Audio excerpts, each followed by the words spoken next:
Ser podcast. Zaragoza, buenas noches. ¿Cómo estáis? Hora 25. Aymar Bretos. Les hablo esta noche desde Zaragoza, desde el espacio Ibercaja Explora. Hemos venido a Aragón porque hoy empieza la campaña para unas elecciones cruciales para el futuro de esta comunidad, pero que van a condicionar también mucho el tablero político nacional. Lo vamos a analizar esta noche con Carmen Lumbierres. Buenas noches. Muy buenas noches, Aymar. Gracias. Con Pablo Simón y con Mariano Alonso. Muy buenas noches a los ¿Qué tal, tres. Aymar? Buenas noches. Pero antes de entrar en la campaña aragonesa, permitid que cambiemos de tono, que nos pongamos muy serios, porque la última hora nos lleva hasta a la investigación del accidente del tren de Adamuz. La comisión que tiene que determinar qué pasó exactamente empieza a tenerlo cada vez más claro. Creen que el Lirio descarriló porque había una fractura en la vía, una rotura de un punto muy concreto de la vía en el que había una soldadura. Por pequeña que fuera esa fisura, cada vez que un vagón pasaba por encima, eso iba generando un golpe en las ruedas. Los trenes anteriores ya tenían marcas en sus ruedas y esa fisura se iba haciendo poco a poco más grande. Hasta que llegó el Lirio. Los primeros vagones, es verdad que pasaron, pero iban pegando cada vez más, con más fuerza contra ese pico que se había creado con la fisura y eso dejaba esas muescas en las ruedas. El vagón número 5... ahí la muesca ya es distinta, la marca que tienen las ruedas ya es distinta, se ve que el raíl se empieza a girar, a voltear. Y llega el vagón número 6 y ahí ya el carril ya se ha tumbado y el vagón número 6, el 7 y el 8 descarrilan. Esta es la tesis, la primera tesis que tiene la Comisión de Investigación de Accidentes Ferroviarios, la CIAF. Es una primera hipótesis, ahora tienen que analizarla en detalle, tienen que llevar esos trozos de vía a un laboratorio y tienen que hacer los cálculos matemáticos que demuestren que eso es factible. Cálculos matemáticos físicos, pero todo apunta a que la causa del descarrilamiento es esa, que la vía, por cierto, cambiada en mayo del año pasado, o sea, es estrenada recientemente, falló en el punto de la soldadura. Uno se pregunta, si hay una fisura en una vía, ¿eso no da señales, no pita antes, no hace que el tráfico ferroviario se pare? Pues por lo que nos ha dicho esta tarde el ministro Óscar Puente, sí. Cuando hay una fisura en la vía, cuando hay una rotura, el tráfico ferroviario se para porque eso lanza una alarma. Por lo tanto, deduce el ministro Óscar Puente, la fisura que existía antes de que fuera mucho más grande, antes de que se rompiera en ese momento del todo, tenía que ser mínima. Tengan en cuenta que cuando se habla de ruptura del carril y de ser correcta la tesis de la CIAF, tuvo que ser de un carácter tan leve y pequeña la ruptura o parcial que en ningún momento se produjo interrupción de la corriente que va a través del carril y que automáticamente habría activado los sistemas de alarma. Es decir, en el momento en el que un carril se rompe y entre un extremo y otro del carril roto fluye aire, es decir, se corta el flujo de la corriente en el carril, automáticamente eso habría detenido el tráfico ferroviario. En este caso, de producirse una ruptura o una fisura o lo que fuere, nunca se dejó de poner en contacto el carril, un lado, un extremo con el otro. Por lo tanto, esto también habrá que investigarlo. ¿Por qué había una fisura y eso no avisó, digamos? Pero ahora la clave de todo está en determinar por qué se produjo esa rotura de la vía, qué provocó esa rotura en una vía que, como digo, había sido renovada hace menos de un año y había sido renovada por una unión de empresas en las que están las empresas más importantes, más famosas del país en materia de construcción: FCC, Ferrovial, OHL y AZBI. ¿Hay confianza en estas empresas?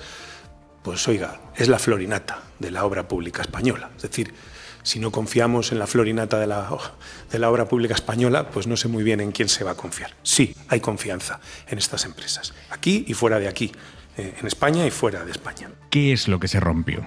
¿O qué es lo que falló? Porque ha explicado Puente que en los 4 meses previos al accidente no había habido ninguna queja de maquinistas específicamente por el estado de la vía. Entonces, ¿qué falló en ese momento? Hay 2 opciones, aparentemente ahora mismo. Una, que fallara la soldadura entre 2 trozos de vía. Y 2, que fallara el propio trozo de vía, el propio carril, el material del carril. Dice Óscar Puente que la soldadura había pasado todos los controles cuando la hicieron y cuando la revisaron, incluyendo controles de ultrasonido, que yo esto no lo sabía, se le deben de hacer controles de ultrasonido a los puntos exactos de de las vías, ¿no? para detectar aquello que no se puede ver con las pruebas externas. Esa es una opción. La otra opción es que fallara el propio raíl de acero. Dice Puente que es una posibilidad que el carril tuviera defectos de fábrica. Una posibilidad más, él no la pone por encima de cualquier otra, pero yo sé, una posibilidad es. El carril es un carril de ArcelorMittal, también otro bulo que era chino, ArcelorMittal con su numeración, tal, la empresa siderúrgica española que suministra carril desde tiempo inmemorial, absolutamente contrastada. Y el presidente de Adif, que estaba al lado del ministro en esta rueda de prensa, ha explicado que lo que van a hacer ahora es ir a buscar todos los otros trozos de vía, o sea, todos los carriles que se hayan fabricado en el mismo lote que este trozo que aparentemente ha podido fallar. El suministrador del carril es ArcelorMittal, es una empresa top, que suministra casi, yo no sé si el 100% o el 99% del carril que utiliza Adif, con carril fabricado en España, con estándares de sostenibilidad. Y evidentemente, si se deriva alguna responsabilidad, por nuestros servicios jurídicos determinarán la que tenga y veremos dónde acaba esto, pero primero yo creo que estamos adelantando cosas. Sí le puedo decir que el ministro me ha dado indicaciones ya para localizar todos los lotes de ese mismo carril y tener una auscultación especial de todos y cada uno de los elementos que se encuentren, porque tenemos la trazabilidad de los datos y a partir de la semana que viene estaremos ensayándolos. Le han preguntado al ministro Óscar Puente, este que hablaba es el presidente de Adif, es la primera vez que le escuchamos y le hemos podido hacer preguntas desde el día del accidente. Le han preguntado al ministro Óscar Puente si él en algún momento se ha planteado dimitir, si se ve con capacidad de seguir al frente del ministerio tras esta crisis, si teme que el presidente del gobierno lo destituya o le pida la dimisión. Respecto a si temo que el presidente del gobierno me pida la dimisión, no lo temo, sinceramente, pero también digo, yo soy una persona nombrada por el presidente del gobierno y, por tanto, a su disposición, mi puesto está a su disposición siempre, ¿no? Él puede tomar la decisión de cesarme o pedirme que deje el cargo cuando quiera, ¿no? Pero no, sinceramente no estoy preocupado. Pablo Simón, tu análisis. A ver, lo primero me gustaría comenzar siendo muy prudente porque efectivamente aún estamos en una fase indiciaria, pero yo creo que de manera lógica a la hora de secuenciar la discusión deberíamos seguir 3 pasos, a mi juicio. El primero es atribuir la causa, es decir, ser capaces de dilucidar la causalidad detrás del accidente. Ya empezamos a tener evidencias más sólidas, aunque sean preliminares. Esto nos está ayudando, por lo tanto, a identificar qué potenciales fallos existen y qué medidas correctoras habría que, si caso, aplicar si es que efectivamente en otros trazos viarios tenemos el mismo problema. Por lo tanto, primera cuestión, causalidad. ¿Vale? Una vez ya seamos capaces de dilucidar eso, yo creo que hay que pasar a la segunda fase y es establecer si hay culpabilidad.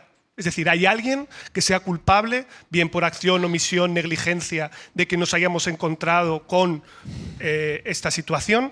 Es verdad, ojo, y esto yo creo que es importante también recordarlo, que cualquier tragedia es multicausal. Es decir, se han combinado varios factores, pero si este es el determinante, habría que pasar a la fase 2 y es establecer quiénes son los culpables, ¿vale? Si es que los hubiese, porque a veces puede ocurrir, también lo digo, que de una tragedia no haya un culpable directo. Y esta circunstancia también la podemos ver en ocasiones. Y hemos visto accidentes en los que a lo mejor los conductores son responsables o los que tienen que supervisar el trazado viario son los responsables y a lo mejor no encontramos ese hecho. Y la tercera fase ya es establecer, una vez tengamos causalidad y potencial culpabilidad, responsabilidad. ¿Vale? Esta ya es la tercera fase.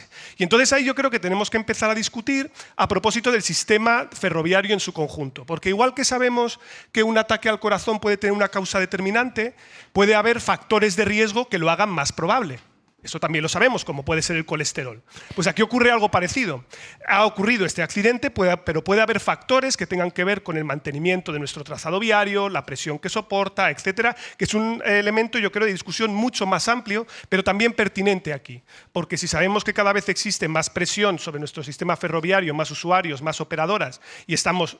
no vamos a decir, no sé exactamente, porque sabes que hay una pelea de cifras, ¿no? Subiendo, bajando, cuánta más inversión se hace. Habrá que, por cierto, aprovecho para decir, descomponer esas inversiones, ¿vale? Porque ponemos el dato bruto y no es lo mismo gastarlo en la máquina locomotora que gastarlo en el trazado viario, no tiene nada que ver, ¿no? Pues bueno, cuando seamos capaces de descomponer eso, podremos discutir si es que efectivamente con el trazado de nuestra red ferroviaria y también de alta velocidad estamos muriendo de éxito.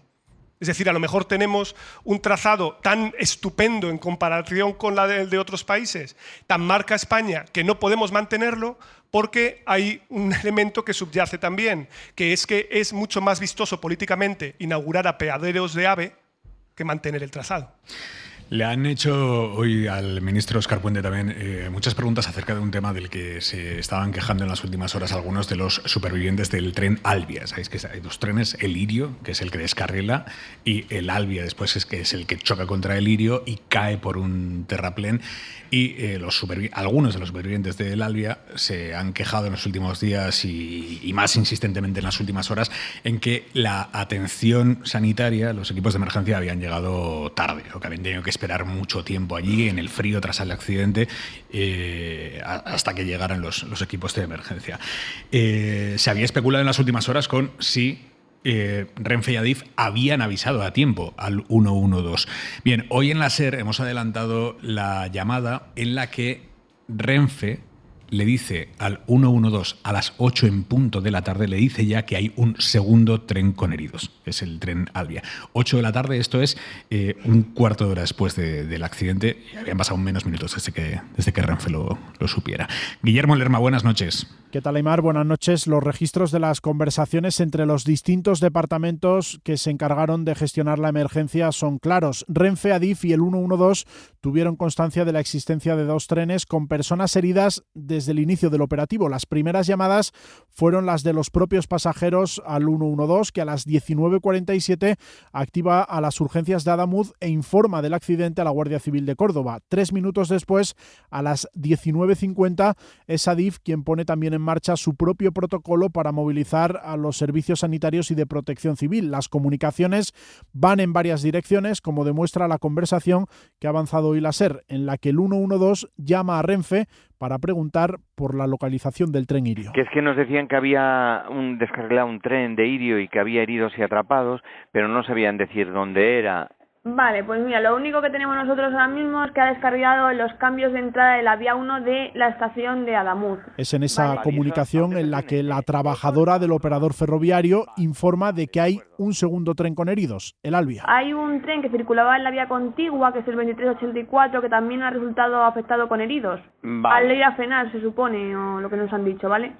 Esta llamada se produce a las 8 en punto de la tarde. A esa hora el personal de la centralita no sabe aún cuál es la situación sobre el terreno, pero 2 minutos más tarde, a las 8:02, llega la primera ambulancia al lugar de los hechos. Han pasado 15 minutos desde el primer aviso. En los siguientes 40 minutos se movilizan en total 39 unidades desde localidades de la provincia de Córdoba y Jaén, que de manera progresiva van llegando primero hasta el tren Irio y después a los vagones del Albia. Como digo, hoy le han preguntado al ministro Óscar Puente acerca de esta supuesta tardanza de los equipos de emergencia en llegar al Albia, y esto es lo que ha contestado.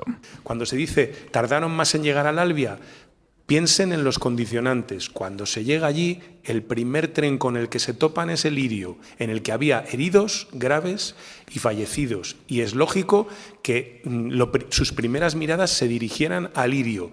También que el otro tren estaba más difícil de localizar porque estaba a oscuras. Y la Junta de Andalucía, que es la que tiene la competencia en la atención sanitaria, en este caso, el consejero de Presidencia, Antonio Sanz, ha explicado que los servicios de emergencia hicieron todo lo que pudieron, obviamente, pero que las personas que murieron en el Albia lo hicieron prácticamente en el acto, descartando de alguna manera la posibilidad de que hubiera gente que murió por esa supuesta espera a que llegaran los servicios de emergencia.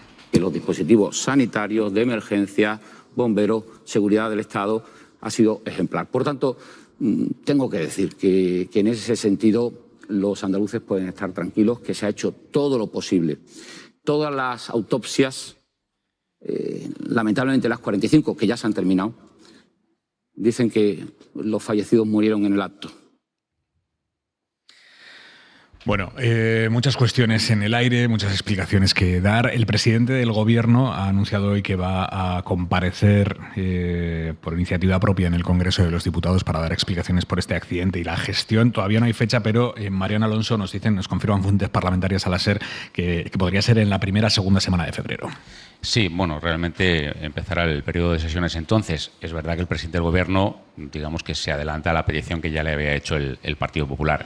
Yo personalmente no entiendo la virtud de un pleno parlamentario con una comparecencia del presidente del Gobierno y una presumible réplica del líder de la oposición en una cuestión en última instancia, como estamos viendo, como explicaba muy bien Pablo, tan técnica. Me parece que con una comparecencia, que también se producirá, por otro lado, del ministro Puente en la comisión correspondiente, en la Comisión de Transportes, si me permitís la expresión un poco coloquial y chusca, iríamos servidos. Es decir, no entiendo que un pleno parlamentario con los primeros espadas debe ser para cuestiones mucho más genéricas y no en última instancia en detalles técnicos que, en fin, hablemos claro, ni el presidente del Gobierno ni el líder de la oposición conocen al detalle como los conoce el ministro Puente o como los conocen los responsables de transportes del Partido Popular o la gente que tiene el Partido Popular, que también ha estado en la administración y conoce esto. Por lo tanto, creo que en ese sentido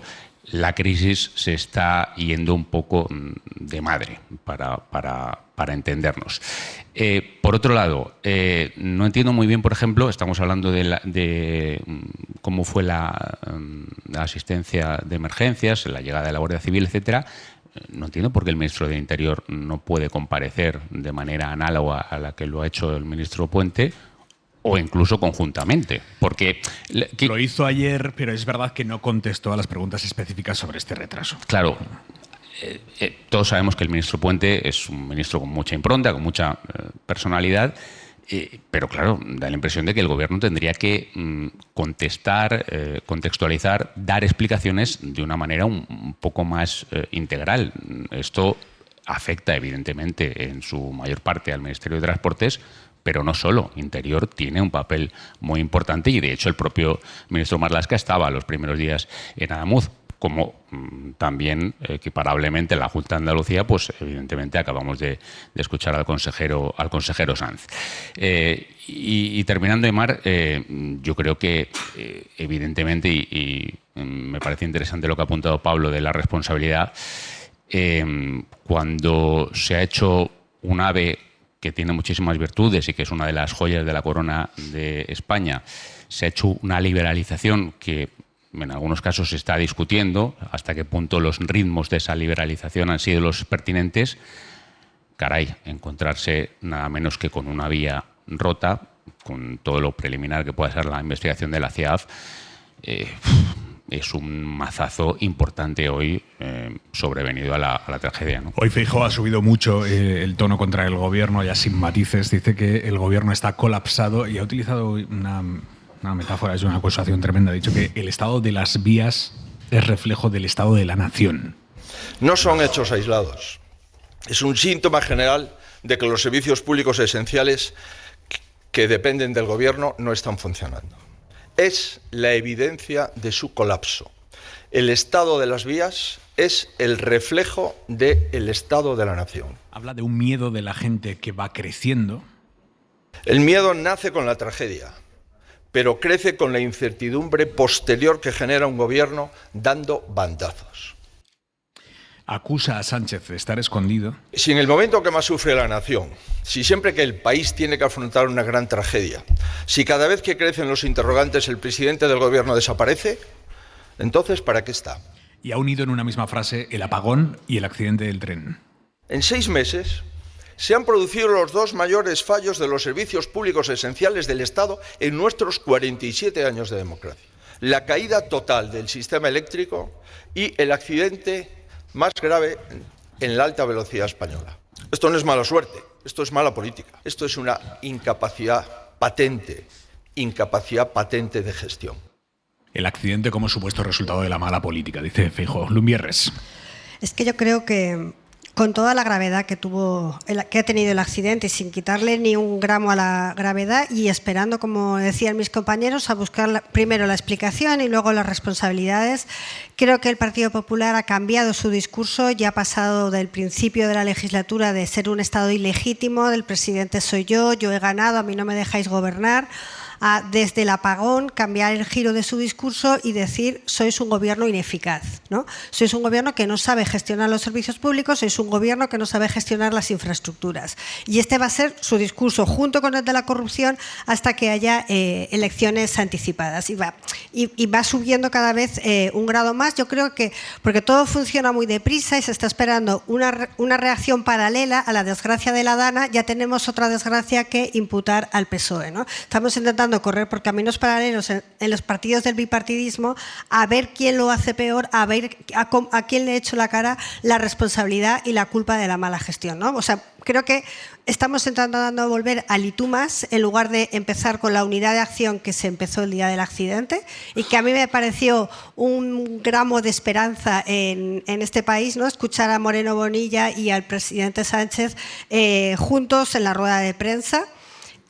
La Junta de Andalucía sigue manteniendo ese perfil institucional de colaboración, del 112 ha hecho todo lo posible, mientras que Díaz Ayuso, bueno, primero la espita la saltó Vox, como siempre, siguió Díaz Ayuso y después ha seguido Núñez Feijóo. Bueno, es que escucha lo que ha dicho hoy Vox, Santiago Abascal, aquí en Aragón. Y lo que ocurre en España, y es bastante insoportable decirlo, es que el dinero para el mantenimiento de las vías se lo han gastado en putas y en colocar a sobrinas de nadie.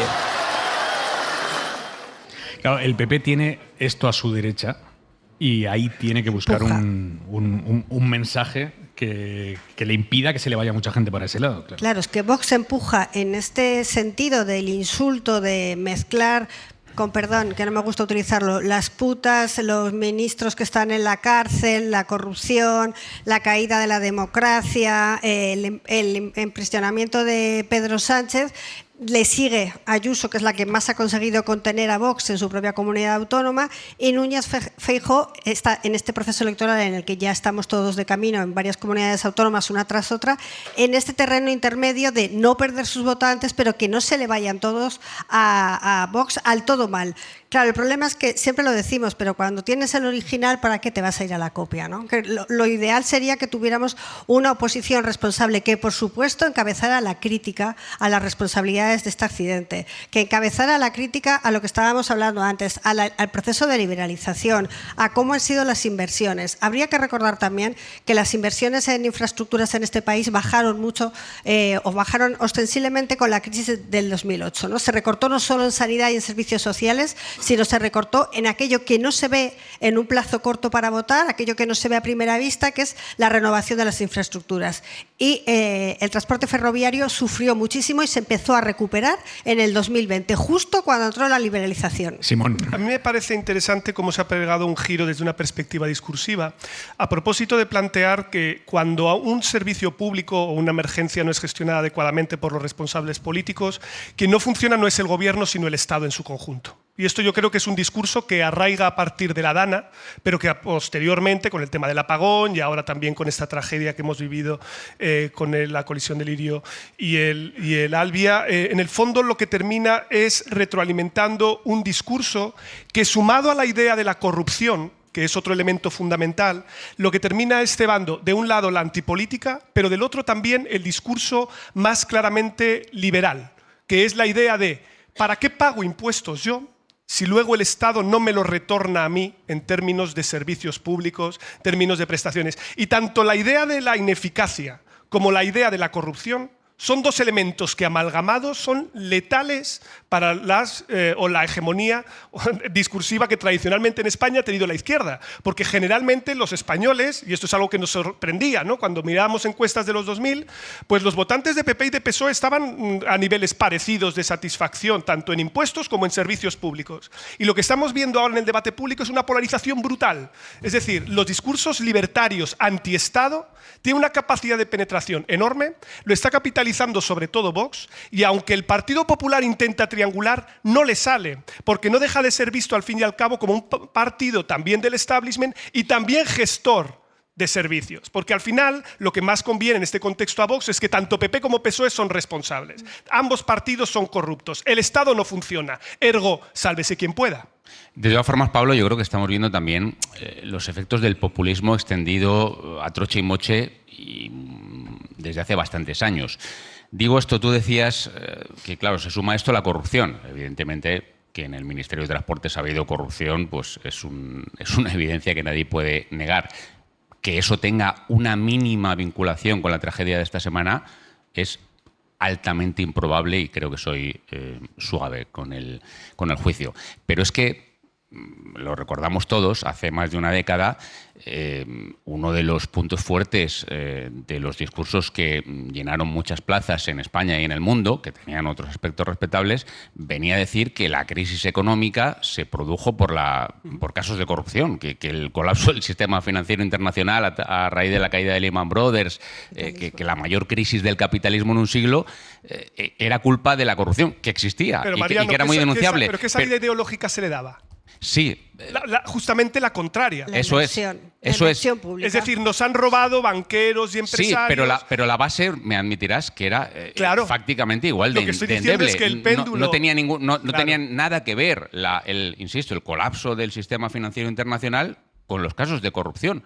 Pero eso se vinculó y triunfó. Ese discurso, decía el presidente González en una frase muy célebre, que en política es verdad muchas veces lo que la gente cree que es verdad. Pues mucha gente creyó que era verdad, que la crisis económica era consecuencia de los que nos habían robado. Cuando, bueno, es una tesis desde el punto de vista académico y apelo a autoridad bastante discutible. Aquí pasa un poco lo mismo, ¿no? ¿Qué hace Abascal ahora? Pues mezcla el caso Ábalos, que es un escándalo de magnitud tremenda. Tenemos a un exministro pernoctando ahora mismo en la cárcel, con este accidente. Bueno, eso es populismo también, ¿no? Claro, pero la paradoja...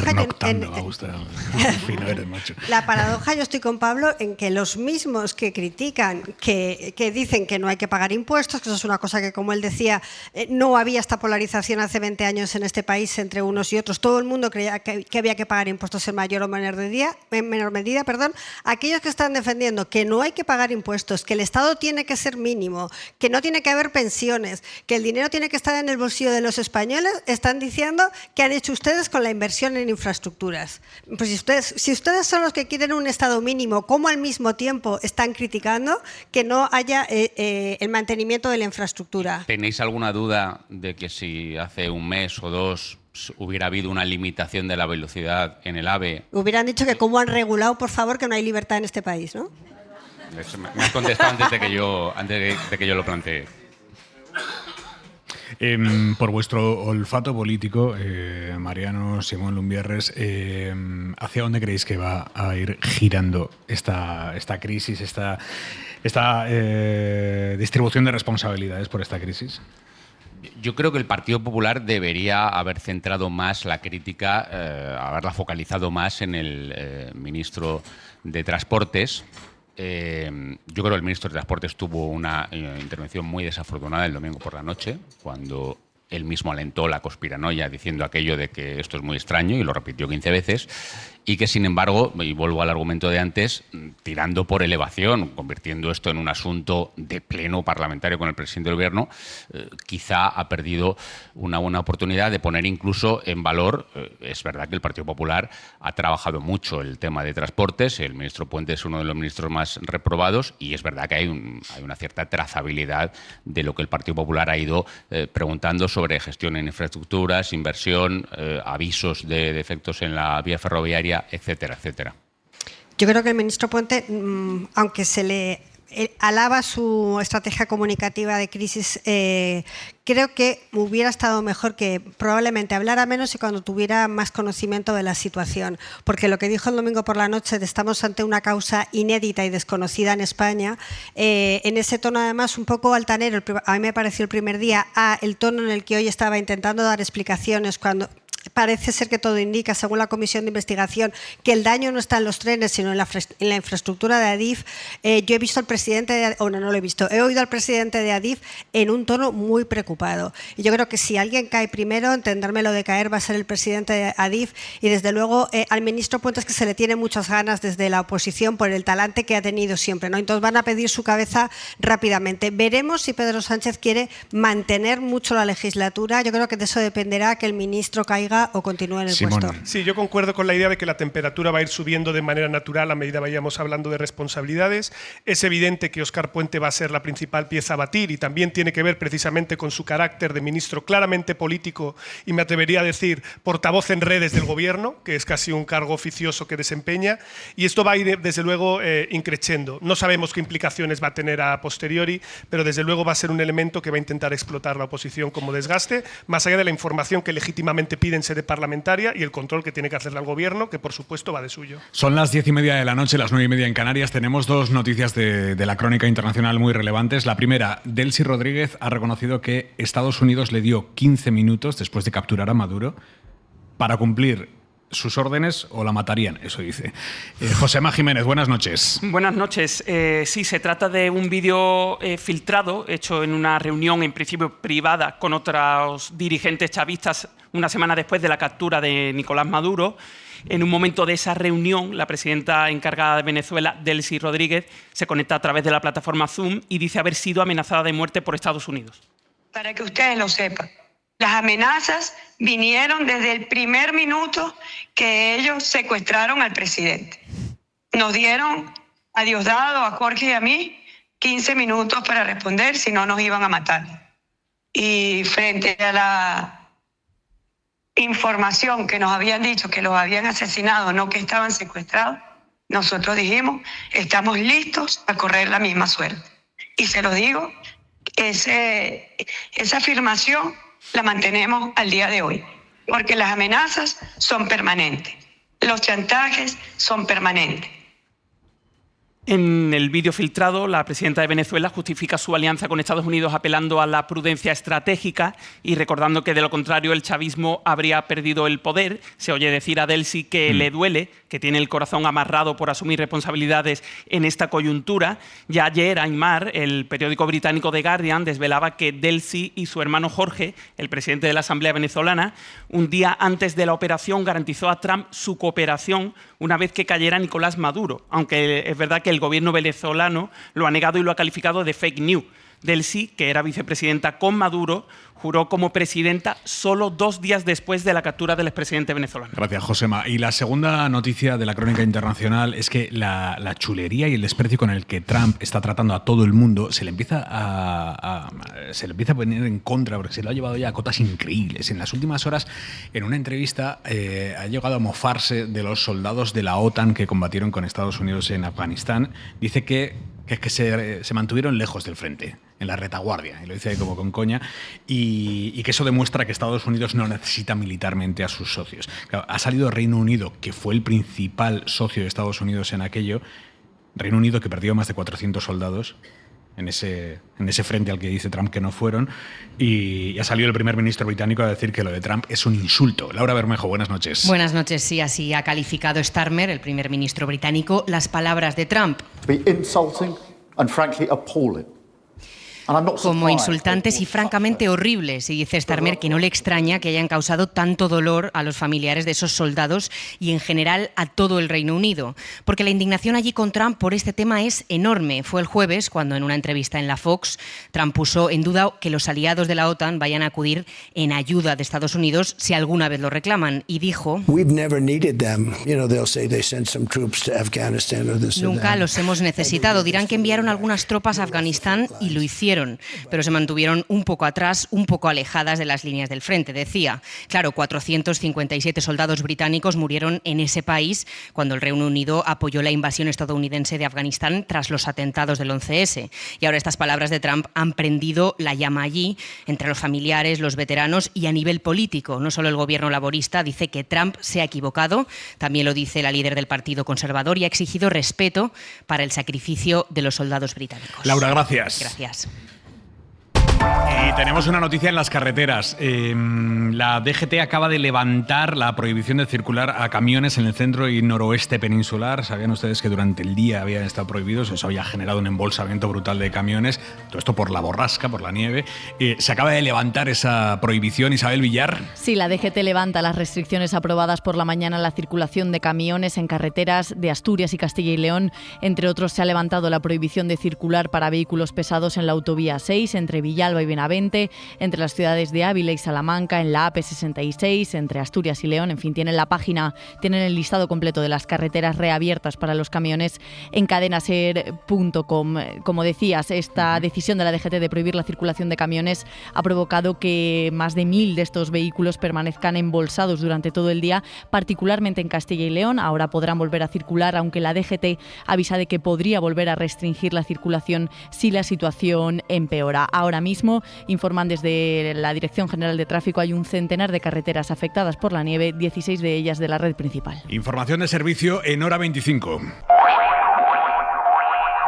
11 menos 20 de la noche, 10 menos 20 en Canarias. Ya es oficial, ya ha empezado la cuenta atrás para que más de 1 millón de aragoneses decidan el próximo 8 de febrero quién consigue la mayoría suficiente para ponerse al frente del gobierno de Aragón. Van a elegir quién va a gestionar la educación, la sanidad, el problemón de la vivienda. Pero también estas elecciones van a aclarar si la fuerte onda antigubernamental que vimos en Extremadura tiene réplicas, va a más, aquello era algo específico.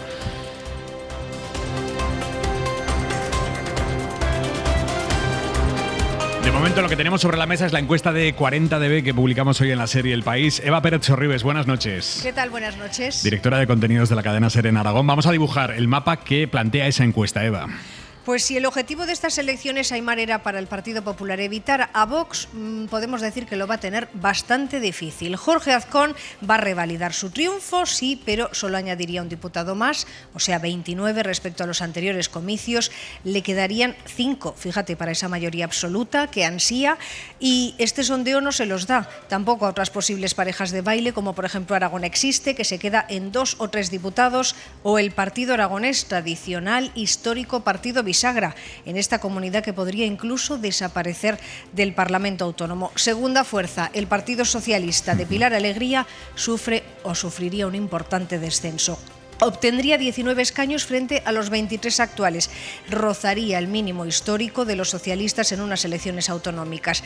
La izquierda tampoco tiene opciones de sumar una mayoría alternativa, a pesar de que Chunta Aragonesista resiste e Izquierda Unida en alianza con Sumar mantendría su diputado. Pero es que Podemos, que ha llegado a tener aquí hasta 14 diputados, podría llegar a desaparecer del Parlamento Autónomo. Los que suben y se consolidan, igual que en Extremadura, los de Abascal.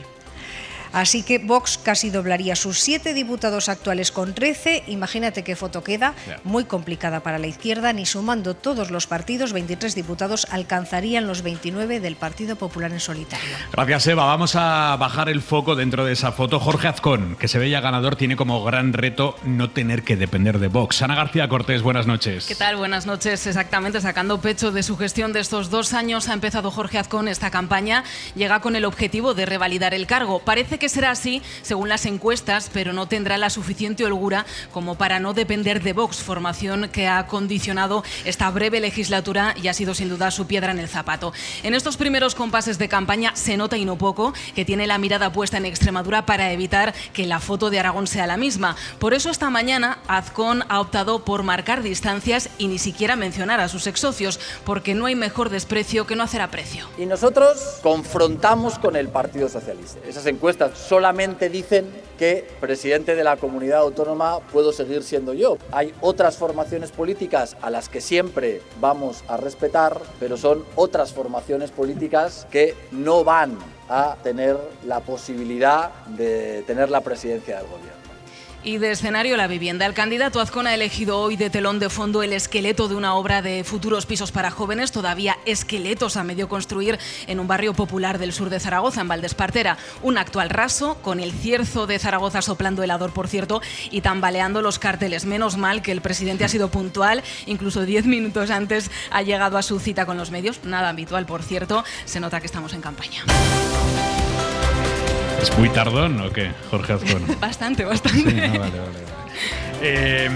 El peor resultado histórico del PSOE aquí en Aragón, en unas autonómicas, está en 2015, que consiguió 18 escaños. Fue Javier Lambán, pero claro, ahí la izquierda del PSOE estaba fortísima en ese momento. Entonces Lambán podía apoyarse claramente en Podemos. Ahora ese motor, lo que está a la izquierda del PSOE, se ha gripado, claramente. Así que Pilar Alegría, que según las encuestas tampoco está para echar cohetes, depende más que nunca de ella misma. y de lo que consiga hacer el PSOE. Hoy ha querido empezar la campaña en Teruel. Javier Jané, buenas noches. Buenas noches, Aimar. Para empezar con mucha fuerza y sin mirar hacia atrás en el camino. Los casos de corrupción en el partido no ayudan. Haber sido ministra de Pedro Sánchez tampoco. Hay mucho desencanto. Aún así, Pilar Alegría ha dicho hoy que van a recorrer la comunidad para intentar dar la vuelta a los datos de las encuestas. No lo van a tener fácil, pero esperan que sus votantes reaccionen y acudan a las urnas. Quiero seguir recorriendo el territorio porque es la manera de conocer y sobre todo de comprender los problemas de los aragoneses, escuchándoles, mirándole a los ojos. Ha incidido también en los peligros de las políticas actuales en la comunidad que se acercan a la privatización, por ejemplo, en sanidad y educación. Lo que está en juego el próximo 8 de febrero es qué sanidad pública queremos para nuestra tierra, qué educación queremos para nuestros hijos, qué políticas públicas queremos para nuestras familias. Inicio de campaña en Teruel, en cuyo campus universitario Pilar Alegría estudió durante 3 años y donde hoy ha desayunado con 3 de sus profesores, con los que ha compartido momentos de recuerdos y mucha motivación de cara al 8 de febrero. Vox, tercer partido en las encuestas, es el único partido que no paró de hacer campaña por el luto oficial tras el accidente de Adamuz. Abascal básicamente lleva 2 semanas en campaña, vende que pisa y que conoce el territorio, pero de lo que habla es únicamente de lo malo que es Pedro Sánchez y de lo malo que hace Pedro Sánchez para el resto del país. De hecho, cuando le preguntan por problemas locales específicos, dice que al final los problemas de Aragón pues son como los del resto de España. Pepe Las Marías, buenas noches. Buenas noches, Aimar, ¿cómo estás? Muy bien, pues ¿y vos? Sí, Santiago Abascal está protagonizando los actos de Vox en Aragón, lleva más de una semana por esta comunidad, dijo hace unos días que amenazaba con empadronarse en Aragón, dando canutazos al mediodía en pueblos más pequeños. Por la tarde va a hacer actos en localidades más grandes. Hace poco más de 2 horas te cerraba un mitin en Huesca con, como decías, constantes referencias a Pedro Sánchez. ¿Dónde está Sánchez? ¿Dónde está Sánchez, que aparecía todos los lunes para contarnos alguna porquería? La realidad es que los mensajes muy pocos sobre problemas de Aragón, casi todos centrados en el PSOE, PP, Koldo, Ábalos, corrupción, y claro, comete errores al no conocer Aragón. Está en el mitin de Huesca hablando de un pueblo de Aragón que la gente conoce, que es la Almunia de Doña Godina, ha dicho que es la Almunia de Villagodina. Pero bueno, da igual, la realidad es que el viento le sopla a favor, está llenando todos los sitios a donde va y como apuntaba Eva, pues 7 diputados en la actualidad, 13 le da la encuesta de 40 dB. Para ahorrarse una negociación con los de Abascal, el PP necesitaría que Aragón estuviera muy fuerte. Claro, ese partido podría ser la única bisagra, pero realmente según las encuestas que manejamos nosotros, Aragón existe, no está ahí. Javier Jané, ¿cuál es la estrategia de Tomás Guitarte para conseguir ese buen resultado al que aspiran? Tendrían que engrasar mucho esa bisagra. Para empezar, hoy se han dirigido a todos, a sus votantes, que suelen ser fieles, aunque en la encuesta de 40 dB le deja en 2 diputados frente a los 3 actuales, pero también a los votantes insatisfechos de izquierda y derecha, cuyos partidos, dicen, han llevado a Teruel al olvido. Por eso decimos el verdadero voto útil, el verdadero, no el que les quieran decir, el verdadero voto útil, tanto de la gente conservadora como de los progresistas. El verdadero voto útil en Teruel es votar a Teruel existe. Una coalición de 2 partidos, Aragón existe y Teruel existe, y con mensajes muy dirigidos a Teruel, Zaragoza y Huesca, dependiendo de la situación de cada provincia, algo que puede llegar a desorientar al votante. Esta es la fuerza de Teruel, que tiene 2 sentidos, es la fuerza política que representa la provincia de Teruel, y aparte queremos decir que es la fuerza, el pulso que realmente tiene la provincia para llevar sus reivindicaciones allí donde se toman las decisiones. Como decías, el Partido Popular de Jorge Azcón mira a Teruel existe para no tener que negociar con la ultraderecha, aunque ha sido el fracaso de esas conversaciones para los presupuestos de este año lo que nos ha llevado a estas elecciones. Será difícil que la coalición llegue a los 5 diputados, aunque para eso está la campaña, para convencer a los electores. Gracias, Javi. Un abrazo. Y después está la constelación de partidos a la izquierda. Se dice siempre que Aragón tiene fama de ser una comunidad en la que se pacta, pero a la izquierda del PSOE mucho en estas elecciones no se ha pactado. Por un lado está la Chunta, por otro lado está Sumar Izquierda Unida y por otro lado está Podemos. Y ahí van, en 3 candidaturas a las elecciones. Pepe. Sí, las formaciones a la izquierda del PSOE están mirando de reojo en estas elecciones. Chunta Aragonesista es la que comienza esta carrera con mejores sensaciones y con Jorge Puello de candidato, que hasta ahora ha sido diputado de Chunta en el Congreso de la coalición Sumar, y es curioso porque aquí es Izquierda Unida quien va con Sumar y Chunta va por Libre. Puello hoy pedía en el arranque de la campaña que se hable de Aragón. Yo creo que los aragoneses y aragonesas tenemos la oportunidad única de por primera vez hablar en beneficio de los aragoneses, hablar de lo que nos preocupa a los aragoneses y aragonesas y no embarrar con temas de Madrid. Chunta tiene 3 diputados, incluso podría sumar alguno más, pero vamos, parece que los va a mantener seguro. Podemos vive un momento bastante más complicado, tiene un diputado de las Cortes de Aragón y está en serio riesgo de perderlo. Yone Belarra ya ha estado en 3 ocasiones en Aragón, hoy la última, en el comienzo de la campaña, y con críticas al PP.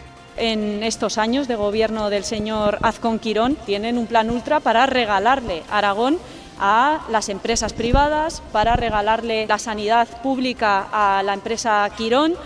Y luego está Izquierda Unida, que en Aragón ha comenzado su campaña esperando a repetir el diputado que tiene el Parlamento. En principio no parece que tenga muchos problemas para mantenerlo.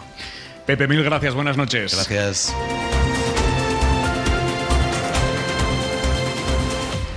Radiografía general, un viernes, haznos tu diagnóstico. Yo creo que son unas ilusiones poco ilusionantes en general, o nos parecen poco ilusionantes a los aragoneses, porque en el fondo es el fracaso de un gobierno y de un intento de gobierno desde hace 2 años, que fue el del Partido Popular con el apoyo de Vox. De hecho, hay que recordar que Alejandro Nolasco fue vicepresidente de esta comunidad autónoma y que la presidenta de las Cortes es de Vox en Aragón y tuvo un consejero de Agricultura, ahora que estamos con esto de la tractorada. Evidentemente ese proyecto no ha funcionado y las posibilidades que ha habido en última instancia de aprobar unos presupuestos, incluso con la proposición del PSOE, que todo hay que decirlo, no le venían muy bien estas elecciones, de llegar a un acuerdo de presupuestos entre PP y PSOE, Jorge Azcón lo denegó desde el principio. Por lo tanto, había otra forma de hacer política. Se podía intentar en Aragón, a lo mejor no ser nuestro jallo, pero sí intentar llegar a un encuentro en el bipartidismo, y desde luego eso no ha sido. Y entonces vamos al enfrentamiento, vamos a saber si se cumplen las expectativas. Estas elecciones se convocan para que Jorge Azcón no dependa de Vox y veremos si se consigue eso o no. A ver, lo del Ohio. Pablo Simón, ¿Aragón sigue siendo el Ohio de España? Saben ustedes que Ohio es el estado de Estados Unidos que habitualmente clava el resultado que después se proyecta a nivel federal. Eso pasaba con Aragón. Pasaba en la época del bipartidismo, ya no, lo siento, no pasa nada, tenéis otras cosas guay, que están bien, no pasa nada. Quiero decir, por ejemplo, hay una cosa que sigue siendo verdad. ¿Sabéis que Zaragoza sigue siendo la ciudad que tiene un perfil sociodemográfico más parecido al conjunto de España y que todas las empresas hacen los pilotos para lanzar productos mirando lo que hace la gente en Zaragoza? Bueno, pues los que nos escuchan de fuera de Zaragoza ya lo saben, ¿vale? Porque probablemente vosotros ya lo sabíais. Y esto sí es una cosa de aquí. Pero es verdad lo que antes estaba comentando nuestra compañera, que es cierto que hay poca pulsión electoral. Si tú miras los sondeos, cuando se hacen elecciones separadas del ciclo general, lo normal es que la participación caiga, porque daos cuenta que cuando hacemos las elecciones del régimen común, tú tienes la elección municipal y la elección autonómica, y el debate se nacionaliza, hablamos mucho de temas españoles, eso empuja la participación. Claro, Azcón esto evidentemente lo sabe, y lo que tuvimos en Extremadura, por ejemplo, fue una caída de 9 puntos en la participación. Eso os podría llevar a que voten apenas un 60% extrapolando de aragoneses. Evidentemente, ¿esto a quién perjudica más? A quien está más desmovilizado, claramente la izquierda. Si tú miras quiénes son los votantes que están más indecisos, tienes datos CIS 40 dB de media, más o menos. En torno al 12-15% de exvotantes del PSOE ahora mismo están sin activar. Si no hay pulsión, no se mueven. Todo el espacio a la izquierda, Junta, Izquierda Unida, etcétera, también está en torno al 15%. ¿Por qué? Ni siquiera están muy seguros de qué candidaturas van. Daos cuenta que cuando cambian las marcas, cambian los nombres, el votante se despista. ¿Quién es el único que saca gente de la abstención? Vox. De una manera muy clara. Cuando preguntamos en las encuestas por qué vais a votar, el 65% de los aragoneses dicen que por temas de Aragón, salvo los de Vox, que el 65% dicen que lo harán por temas de España. Y esto yo creo que es bastante sintomático de cómo Vox está sacando en las comunidades autónomas porcentajes muy parecidos a lo que está sacando en las encuestas a nivel español. Es decir, se está españolizando parte del debate aragonés a través de Vox y no se hablan de los temas que realmente a vosotros os interesan. Y vuelvo a las encuestas. 3 son los temas que decís que os preocupan más, en general. Sanidad, esto creo que tiene sentido.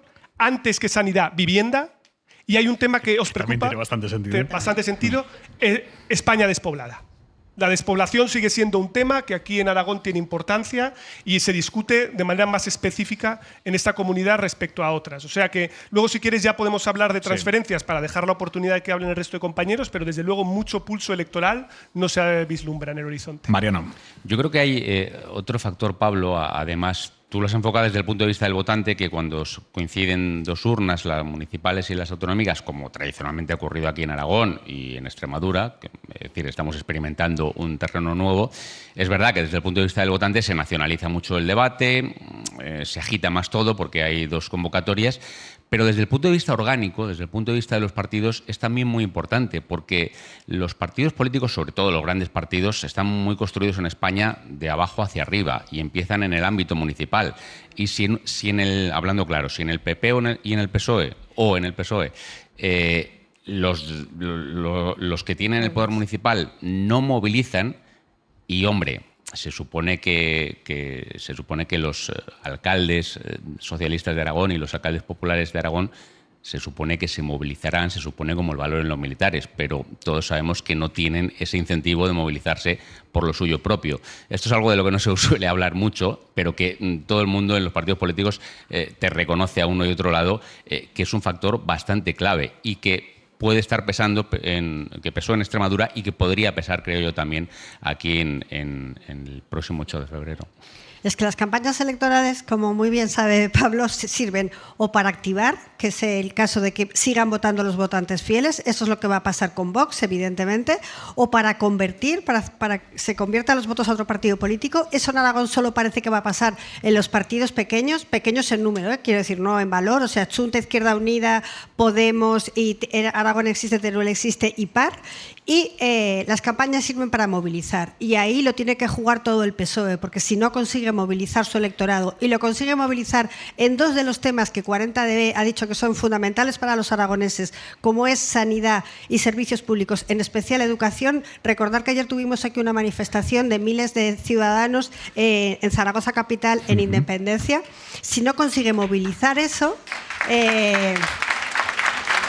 Es como la educación pública, los recortes en esta tierra se notan. Si no consigue movilizar eso, que es su peso pesado, desde luego el PP ha cogido la bandera de la vivienda y Vox ha cogido la de la inflación, la de la inmigración, que casualmente en la encuesta 40dB dice que es lo que menos nos preocupa a los aragoneses. No nos preocupa ni la inmigración, ni nos preocupa la inversión de los centros de datos, ni nos preocupa medio ambiente. Y aún así, Vox está en torno al 18% de votos. Por cierto, en el ámbito Vox o extrema derecha, Albise sí se presenta a las aragonesas. Sí, en las extremeñas no se presentó, pero en Aragón obtuvo un buen resultado en las europeas y ha decidido que aquí sí se presenta. ¿Qué va a pasar, Eva? Bueno, ¿qué va a pasar? Bueno, pues ¿qué va a pasar? Ya veremos. Eva vamos a sacar la bola de cristal. Bueno, vamos a sacar las encuestas. Las encuestas sí que es verdad que esto es una novedad en estas elecciones. Se presenta por primera vez, se acabó la fiesta y sí que estamos viendo mítines con bastante concurrencia de gente. Si eso es un termómetro, ahí está alguna encuesta. Esta mañana veíamos que estaba entre el 0 y el 1. Esta mañana teníamos ocasión en Radio Zaragoza de hablar con Belén Barreiro, la responsable de 40dB, y nos decía, claro, es que lo más difícil de medir son los partidos pequeños. Ahí va a estar también el quid de la cuestión, si gira esa foto que estamos viendo ahora en las encuestas después de las 2 semanas de campaña. ¿Saldrá, se acabó la fiesta? Pues ya veremos. Entre 0 y 1, pero podría salir. En alguna de las encuestas sí que le dan esa opción. Sí, hay una foto, la apuntaba Eva, el día en el que vino Feijóo el fin de semana pasado al acto con los presidentes autonómicos para ese famoso acuerdo de declaración de Zaragoza de financiación. Lo hicieron en un salón de actos de 600 personas. Pepe lo llenó, por supuesto, es decir, y seguramente lo hace con más gente y hubiera llenado igual. Pero por la tarde estuvo Albise en ese mismo sitio y había más de 500 personas. Nos pareció a Eva y a mí, a la redacción, muy significativo, es decir, porque Albise es verdad que es ese voto oculto que no sabemos realmente cómo va a responder aquí. Por cierto, Eva, Azcón se trae mañana a Ayuso, ¿sí?, a agitar a los jóvenes. Primero a tomar vermú. Primero van a tomar vermú al tubo de Zaragoza, a una terraza tan conocida como el Plata, que yo creo que muchos que nos estén escuchando que han visitado Zaragoza conocen el tubo, conocen el Plata, bar emblemático de este casco histórico de la ciudad. Pues primero van a tomar vermú a partir de las 12, ya veremos a ver además cómo se pone eso. Hay caña y tapa gratis, eso también llama mucho, ¿verdad? A la hora de ir, aunque sea un meeting, y mañana, al día siguiente repite, el domingo repite. Porque Ayuso aquí tiene éxito. Se dice siempre, en Madrid dice, no, es que Ayuso fuera de la M30 igual no funciona. ¿Ayuso aquí pita o no pita? Pues yo creo que no tanto como en la capital, desde luego. Yo no es por llevaros la contraria, pero mañana por la tarde está en Huesca, creo, que mañana por la tarde está en Huesca, en el Palacio de los Deportes, no es cierto, una olla en el Palacio de Congresos, en el que hoy estaba Abascal, y a las 2 horas se agotaron las entradas para ver a Ayuso. O sea, Ayuso es una ídolo pop de la política, nos guste o no nos guste, quiero decir, a los suyos los mueve, evidentemente. Seguimos en Hora 25. La ropa para este fin de semana. Jordi Carbó, buenas noches. Buenas noches, sobre todo ropa de abrigo, y veo que finalmente estás en Zaragoza, ¿no? Estoy en Zaragoza. Pero preocupado, ¿verdad?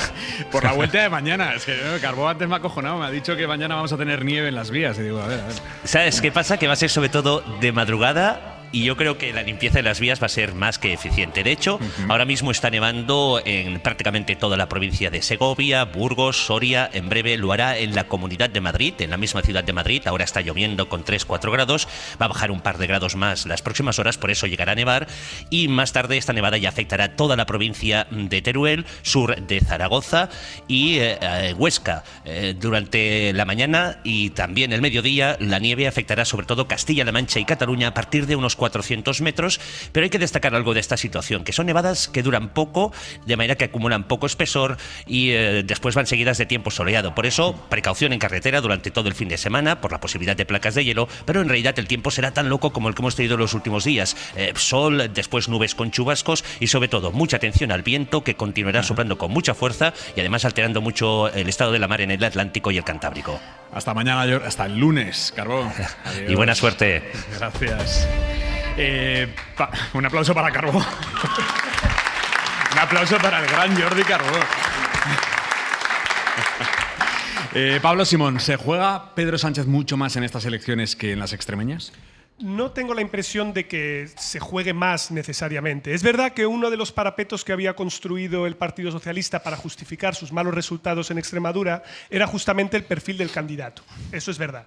Y aquí ese parapeto desaparece, porque es indudable que Pilar Alegría ha sido hasta antes de ayer portavoz del Gobierno y esto puede establecer una vinculación causa-efecto mucho más directa respecto al desgaste que el propio Gobierno sufre. Además, es importante que la gente recuerde que algunos de los temas que ha planteado el Gobierno recientemente no son precisamente los mejores para Pilar Alegría. Y me refiero, ¿Estás por hablando ejemplo, de la financiación autonómica? Cosa que, como todo el mundo sabe, como Aragón apenas tiene conflicto con sus vecinos en Cataluña, en general. Nos llevamos todos muy bien, somos todos muy brothers, pero cuando empezamos a hablar de reliquias que tienen que pasar de un lado al otro de la frontera, o empezamos a hablar sobre cuestiones de financiación, a todo el mundo le salta el terruño. Yo creo que eso le coloca en una situación compleja. Es verdad, en cualquier caso, que si tú miras el mapa general, más allá de lo que le pueda ocurrir a si entras, finalmente se acabó la fiesta, chunta, etcétera, es verdad que el sistema electoral hace que si esos partidos logran entrar vaya a ser por Zaragoza, pero el mapa general no cambia. Es decir, estamos hablando de que la derecha estaría entre el 55 y el 60% del voto.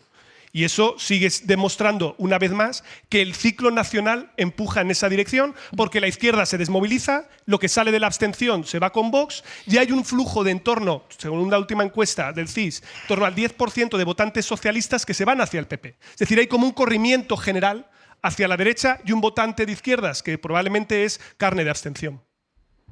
Es que decíais antes que cuando hablábamos de que Aragón es nuestro jallo, que estábamos en la media, sobre todo en lo que tiene que ver con marketing o con venta, pero por ejemplo políticamente Aragón ya está más a la derecha que la media española. La media española está en un 4,9 si te hacen ubicarte del 1 al 10 y Aragón estamos en un 5,2. O sea, claramente ha habido desde las municipales de hace 2 años, ha habido una traslación, por no decir otra palabra, de sobre todo de los jóvenes, pero una ideología más conservadora. Yo creo que, por ejemplo, Zaragoza Capital es el claro ejemplo de qué ha ocurrido en esta comunidad autónoma durante todo este tiempo. ¿Qué ha ocurrido en Zaragoza Capital? No, porque Zaragoza Capital, creo que la alcaldesa, que es del Partido Popular, tiene más apoyo popular, incluso en las encuestas sale o en los sondeos, que el propio Jorge Azcón. O sea, Natalia Chueca, gracias. Natalia Chueca ha conseguido, cuando hablábamos antes de un tono como populista, ha conseguido parecer que difuminaba su ideología del Partido Popular, aun pactando con Vox, porque tiene un trato como más rocero, más llano con la gente y tiene un apoyo elevadísimo, lo dicen los propios del Partido Popular, más alto que el propio Jorge Azcón en la comunidad autónoma, ¿no? Y eso empuja al resto de elecciones y al resto de candidatos. Yo creo que aquí el 8 de febrero, entre otras muchas cosas que estamos comentando y analizando, es un banco de pruebas es el primer banco de pruebas para el gran experimento que ha hecho Pedro Sánchez, que es hacer hasta 5 ministros, hasta 5 integrantes de su gabinete, de su Consejo de Ministros, como lo era Pilar Alegría hasta hace poco, encabezando candidaturas en lugares muy importantes. Luego le tocará a María Jesús Montero en Andalucía, está Óscar López en Madrid cuando toque, etcétera, etcétera, ¿no? Bueno, yo creo que es una apuesta audaz, un poco en el carácter político del presidente del Gobierno, pero no todo la audaz tiene siempre que tener buenos resultados.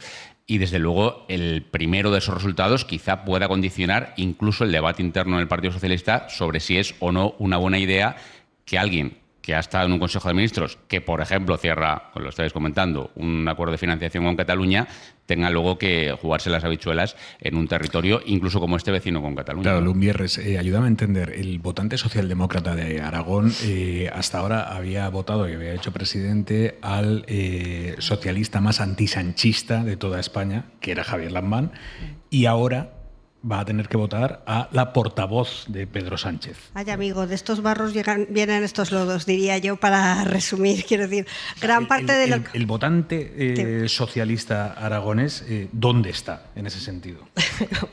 No, o sea, quiero decir, ¿dónde se sitúa? Sí, te he entendido. La crítica total que representaba Lambán al proyecto de Pedro Sánchez, ¿eso calaba en su votante? ¿No calaba? Yo te doy los resultados de en las últimas elecciones nacionales con respecto a las últimas autonómicas, o sea, las que votábamos a Pedro Sánchez frente a las de Lambán.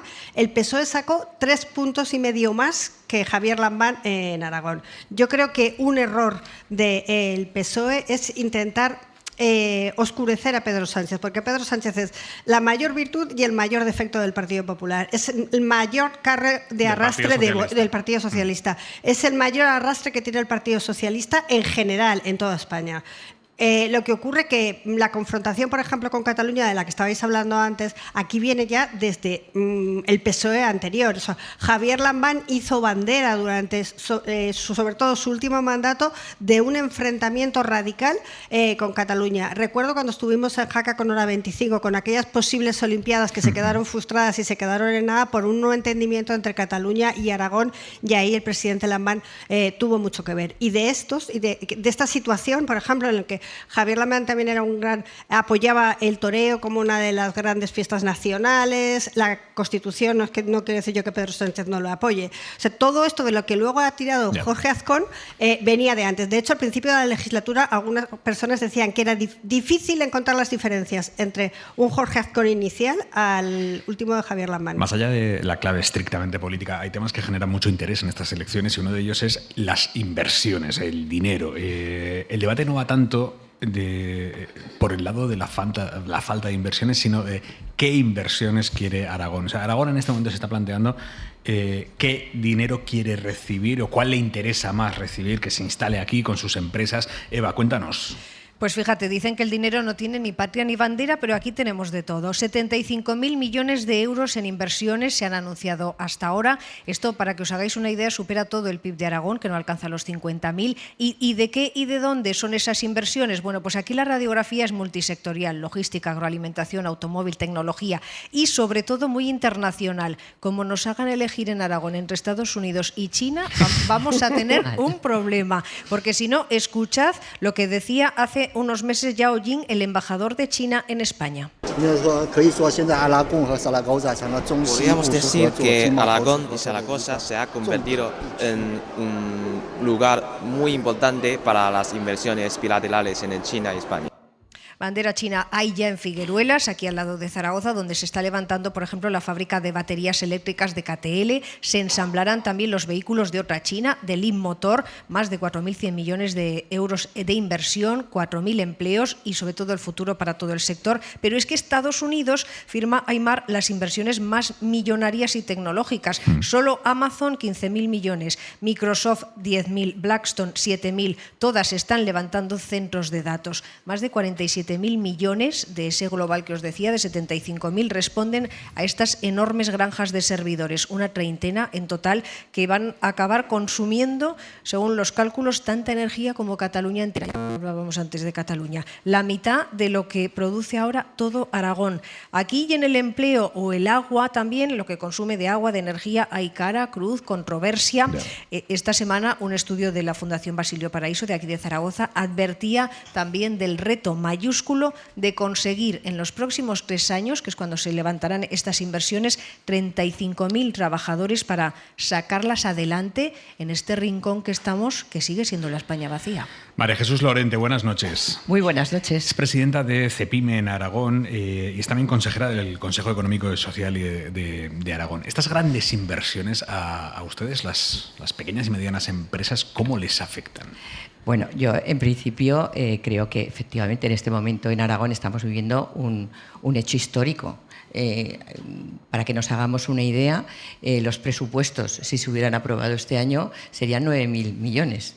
Y estamos hablando de una inversión de 75.000 millones. Esa inversión, ¿por qué es importante? Por los impuestos que luego va a dejar. A mí de esa inversión me interesan 2 cosas. Primero, qué generación de empleo va a quedarse en nuestro territorio y luego además qué impuestos van a quedarse.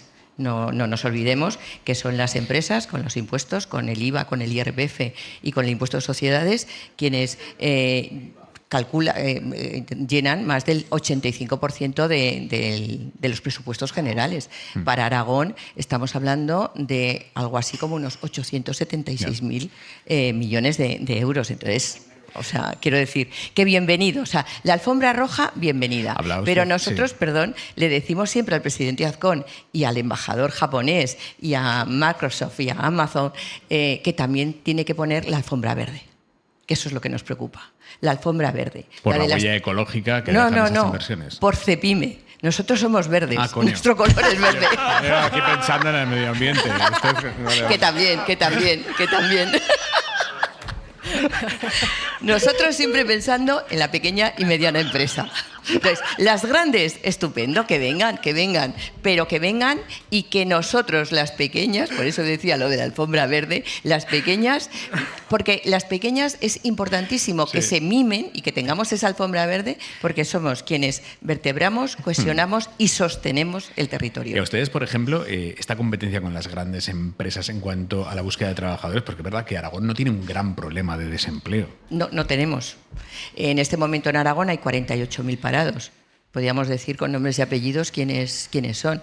El problema de esos 48.000 desempleados es que la mitad son desempleados estructurales, no van a entrar en el mercado laboral.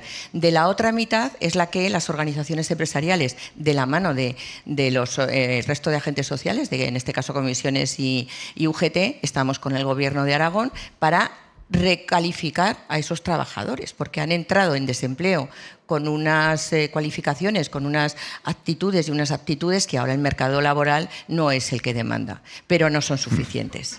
Lumbierres, las sombras de estas inversiones.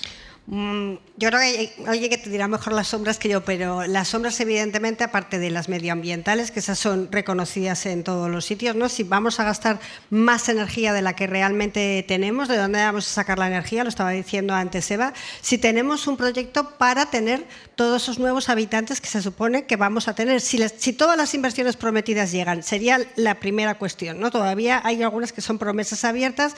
¿Qué va a ocurrir luego? Pues sobre todo con los centros de datos, ¿cuántos puestos de trabajo va a crear de manera continua, no solo en la construcción?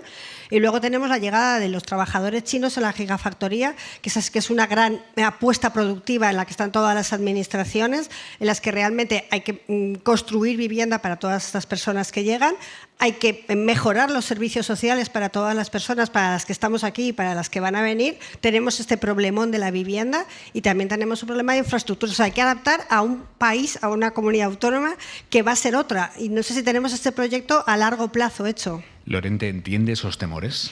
Los entiendo perfectamente. Es algo que a nosotros también nos preocupa. En esta primera fase de construcción, el 45% de la inversión va a ser para lo que es la propia construcción y el 42% es para el empleo de esa fase de construcción.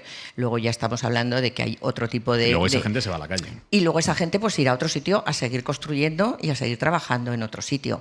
El tema que tenemos que tener mucho cuidado es luego en qué perfiles queremos, porque el cuello de botella va a estar precisamente en esos perfiles que se necesitan. Se necesitan pues montadores, soldadores, fresadores, se necesitan ingenieros, se necesitan procesadores de datos, y ahí es donde nosotros estamos diciendo que se va a tensionar, va a haber una tensión social increíble, porque un trabajador que una empresa viene, quiere al trabajador inmediatamente, pues vendrá a la pequeña empresa y le dirá, te voy a dar 5.000 más al año, y se irá. Pero eso ya lo hemos vivido. Cuando se construyó la autopista, la A2, pues los trabajadores de una empresa muy grande de Zaragoza pues fueron al director de Recursos Humanos y le dijeron, dentro de año y medio venimos otra vez, que nos vamos a la autopista. Y cuando pasó el AVE también ocurrió lo mismo en la Expo, y en la época del AVE pues a la gente le decía a los empresarios en las pequeñas empresas, nos vamos pero luego volveremos. Ahí es donde tenemos que hacer los deberes todos, administración, organizaciones empresariales y sindicales. Los deberes que va a tener que hacer quien gane las elecciones aquí en Aragón van a estar también muy relacionados con la sanidad, con la educación, con la dependencia. Gustavo García, buenas noches. Hola, buenas noches. Gustavo García es el coordinador de estudios de la Asociación Nacional de Directoras y Gerentes de Servicios Sociales. Aquí en Aragón, el asunto de la dependencia, ¿cómo está? Porque aparece bien alto en los rankings en cuanto a que cumple los plazos de resolución de los expedientes, pero no sé si eso es identificativo de todo.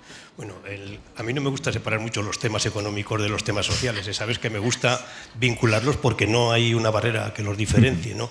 Y por eso voy a empezar casi con un símil que nos vais a entender todos y que además, como falta poco para la hora de los deportes, pues así les doy paso. Los servicios sociales en Aragón nos pasa como a Real Zaragoza. O sea, hace años estábamos en la élite. El Real Zaragoza hace años estábamos peleando en las mejores posiciones de la tabla, ganábamos varias copas y hasta una Copa de Europa. Pues eso estábamos los servicios sociales hace unos años. ¿Y ahora cómo está el Zaragoza? ¿Y cómo estamos los servicios sociales? Si en los indicadores económicos vamos presumiendo de estar por delante, en los indicadores sociales a mí me da una pena y una vergüenza, después de haber vivido los años brillantes. Fuimos líderes en casi todo, en los servicios sociales, en los medios rurales, en políticas para las personas sin hogar, en promoción, en atención a mujeres víctimas de violencia, en muchos temas, en infancia, y ahora estamos a la cola en casi todo. ¿Pero qué ha pasado? ¿Qué ha pasado? Pues mira, lo mismo que en el Zaragoza. Dos cosas, descapitalización y que no se ha trabajado la cantera. Así de claro. O sea,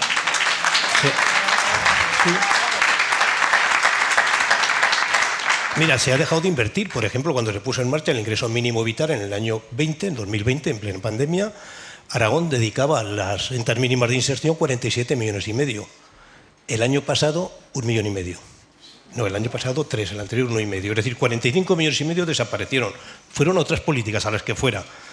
Del plan de choque de la dependencia llegaron 15 millones de euros cada año desde el año 21, 22, 23. Aragón decía, hemos crecido en atención a la dependencia, hemos puesto 7 millones más. No, te has ahorrado 8 millones que te has llevado a la caja común. Es decir, descapitalización y que la cantera no la hemos cuidado y se nos ha ido.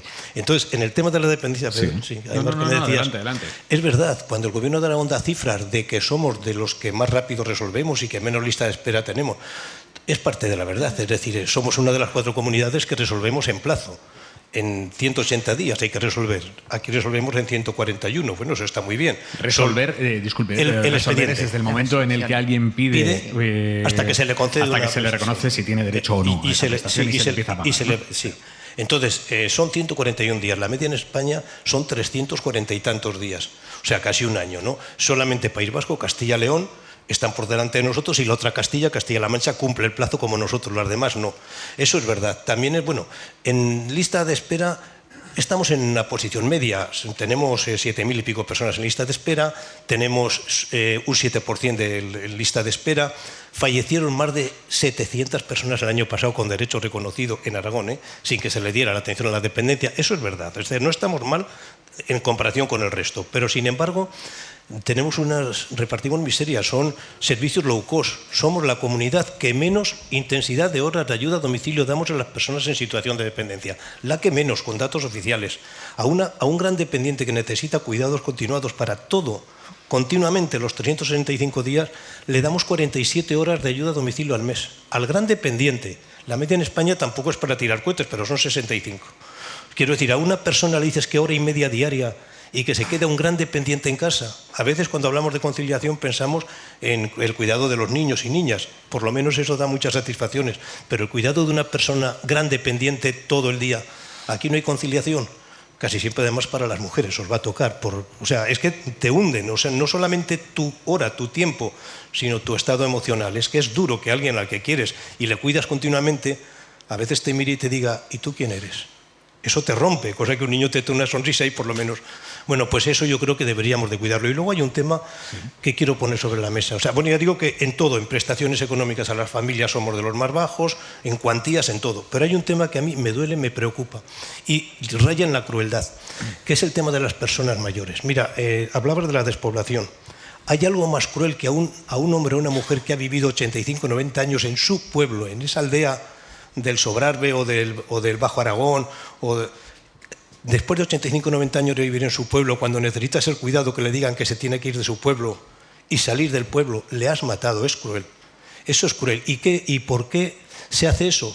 Pues porque hay una norma de residencias del año 92, la más antigua de España, una orden, que solamente establece residencias y viviendas tuteladas autogestionadas. Y entonces proyectos que en otros lugares de España hay y funcionan y son más económicos que una residencia, de pequeñas viviendas en pueblos, con servicios comunes y a la carta, aquí no se pueden hacer, están prohibidas. Bastaría con cambiar esta norma. Por una cuestión de regulación. Claro, o sea, por una cuestión y luego faltaría apoyo económico, no para el funcionamiento de esos servicios, que son autofinanciados, de verdad, se están haciendo. En Cuenca, por ejemplo, hay 80 municipios pequeñitos que tienen ese tipo de viviendas y que son sostenibles y que funcionan. Pero es que evitamos esa crueldad. Es que con las personas mayores se hace mucha retórica, mucho nuestros mayores para acá, nuestros mayores para allá. Y a la hora de la verdad, los olvidamos en los pueblos. Y insisto, es de una crueldad. Si alguien conoce casos de esos, de una persona de un pueblo que ha tenido que salir a sus 85, 90 años, yo lo he vivido en mi familia, yo soy de Soria, de un pequeño pueblo de los Pinares de Soria, y lo he vivido con mis tías. Se me parte el alma cada vez que lo recuerdo. Los últimos años de su vida les amargamos solo porque tuvieron que ir a 6 kilómetros de distancia al pueblo de al lado. ¿La educación en qué punto está a nivel de inversión aquí en Aragón? Pues mira, también es un tema, aquí sí que hay que reconocer que han sido muy evangélicos. Se ha seguido lo que es el efecto Mateo. El Evangelio de San Mateo dice, al que tiene se le dará, y al que poco tiene, hasta lo poco que tuviere se le habrá de quitar. Pues aquí se ha hecho eso.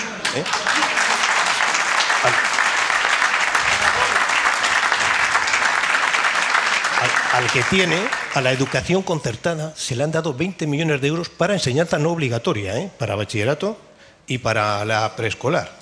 20 millones de euros, cuando todos sabemos cómo están los institutos públicos y cómo están las aulas de preescolar, que no hay prácticamente. Mi nieto tiene que ir a un colegio que está muy bien, público, mi nieta tiene que ir a una guardería porque aún no ha cumplido los 3 años. Entonces, habiendo en ese colegio sitio para poder hacerse aula, ¿por qué estamos financiando a la concertada? Y lo mismo pasa con los institutos, de verdad, es que duele, y insisto, por lo menos evangélicos o no se les puede negar. ¿Y la sanidad? La sanidad.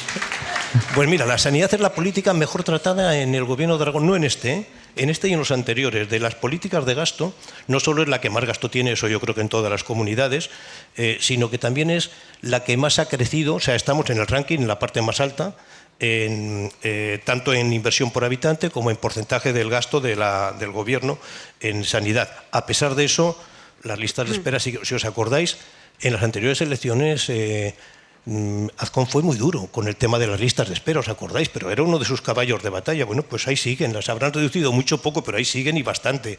La atención en la atención primaria es pedir cita en la atención primaria y veréis los días que tardan.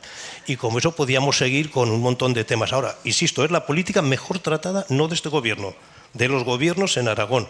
Así como la educación está en la parte media-baja y los servicios sociales, como decía antes, estamos peleando por no descender a primera preferente, pues la sanidad, por lo menos hay inversión, por lo menos, luego ya Otra cosa es cómo se gestiona. Un segundo, Gustavo, porque tenemos una noticia de última hora y nos vamos a ir a Euskadi. Acaban de dimitir 3 concejales del PNV en el Ayuntamiento de Guecho. ¿Saben ustedes? Esto es una historia muy delicada para el Partido Nacionalista Vasco. Se descubrió que se había hecho una reforma en un palacete que estaba protegido para hacer unos pisos de lujo, y se descubrió después que la cooperativa que estaba haciendo esos pisos de lujo, entre sus miembros había concejales del PNV, que es quien gobierna en Guecho. Bien, pues acaban de dimitir con toda la nocturnidad que podían a las 11:25 de la noche. Gonzalo Loza, buenas noches. ¿Qué tal, Gabón? Buenas noches. Pues sí, los 3 concejales del PNV que están siendo investigados en el caso del derribo de este palacete de Guecho han puesto sus cargos a disposición del partido, han acabado dimitiendo. Los 3 ediles mantienen su inocencia, pero creen conveniente dejar su cargo para facilitar su defensa y preservar la imagen pública del partido. Da la casualidad que hoy se ha levantado el secreto de sumario en este caso y la jueza que investiga el caso ha considerado que existen indicios suficientes para imputarles el delito de prevaricación, tanto a los ediles como a varios técnicos del Ayuntamiento de Guecho. Esto es lo que hemos conocido hace unos minutos. El PNV de Vizcaya va a proceder en los próximos días a sustituirles a estos 3 concejales. Recordamos que 2 de estos concejales, como comentaba Aimar, Inacio Uriarte e Irantxu Uriarte, son miembros de la cooperativa que iba a construir después 12 pisos de lujo en este solar vacío en el que previamente han derribado ya este palacete, Hirurak Bat. Loza, gracias, buenas noches. Gabón, buenas noches. Sorribes, aquí de corrupción, ¿cómo vamos en Aragón? Bueno, pues a ver, de momento la cosa está tranquila. No, que son detalles, ya no sé. Bueno, hasta ahora. Nunca puede uno poner la mano en el fuego por nadie y hasta no se sabe cuándo, pero seguro que sale el tema en la campaña. Vamos, llevamos un día, ya verás tú a partir de mañana. ¿Esta campaña puede activar al votante o vamos de cabeza a una abstención brutal? Yo creo que depende de lo que pase en la campaña en estos 15 días. Depende de lo que ocurra en el ámbito nacional. Depende también de cómo sea el tono de la campaña. Porque el tono de la campaña del presidente Azcón frente a Pilar Alegría estaba siendo bastante faltón. Hay un enfrentamiento ahí que se llevan persiguiendo desde que participaron en las elecciones en el Ayuntamiento de Zaragoza. Le ganó Pilar Alegría a Jorge Azcón. Luego, cuando ella estaba de delegada del gobierno, él era alcalde de Zaragoza en la pandemia y también tuvieron ahí bastante pique. Y la verdad es que ahora el tono es muy elevado de confrontación. Yo creo que cuanto más confronte el Partido Popular, más se va a movilizar el electorado del PSOE. Y yo creo que hay los 2 temas que hemos hablado ahora, que educación y sanidad son los temas básicos por los que se puede movilizar la izquierda en esta comunidad autónoma. 2 semanas de campaña por delante, contaremos los resultados aquí en la SER. Nos vamos, señores. Mil gracias por acompañarnos esta noche aquí en Zaragoza y hasta la próxima. Un beso enorme. Adiós.